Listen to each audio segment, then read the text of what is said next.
اور شامل کرتے ہیں شاہکوٹ سے ہمارے نمائندی حکیم جمیل اطہر سے۔ شاہکوٹ انتظامیہ غریب ریڑھی پانوں کے لیے درد سر بن گئی۔ ریڑھی پانوں کو ماڈل بازار جانے کا حکم، لیکن وہ بازار کہاں ہے انتظامیہ کو بھی شاید نہیں پتا۔ شاہکوٹ سرکاری افسران پولیس کے نفاذ میں تذبذب کا شکار چلڈرن پارک کو کبھی ماڈل ریڑھی بازار اور کبھی چلڈرن پارک بحالی پروجیکٹ کے نام دینے لگے۔ ضلعی افسر سمیت ماتحت عملہ غریب ریڑھی پانوں کے لیے درد سر۔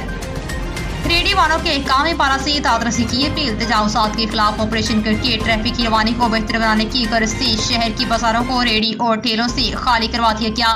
مگر ریڑھی والوں کو کوئی مناسب جگہ فراہم نہ کی گئی جہاں غریب ریڑھی پان اپنا روزگار چلا سکے۔ حکومت پنجاب نے چلڈرن پارک کی جگہ ماڈل ریڑھی بازار بنا کر ریڑھی پانوں کو وہاں منتقل کرنے کا منصوبہ بنایا اور عمل درآمد شروع کرتے ہوئے چلڈرن پارک میں ماڈل ریڑھی بازار کا کام شروع کروایا، تو ساتھ ہی چلڈرن پارک بحالی منصوبہ بھی شروع کروا دیا، جس سے شہری تو شہری افسران بھی تذبذب کا شکار کہ کیا چلڈرن پارک کو مزید بہتر کیا جائے گا یا یہاں ماڈل ریڑھی بازار بنایا جائے گا۔ دوسری طرف ناخرا دفتر کے سامنے بازار سے ریڑھیاں نکلوا کر بازار کو واگزار کروایا گیا اور فوٹو شوٹ کیا گیا، اور اب پھر ریڑھی پانوں کو دھکیل کر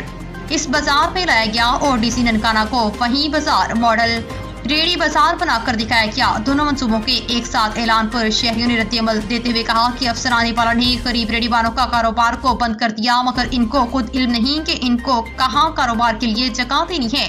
اور چلڈرن پارک کا مستقبل کیا ہے۔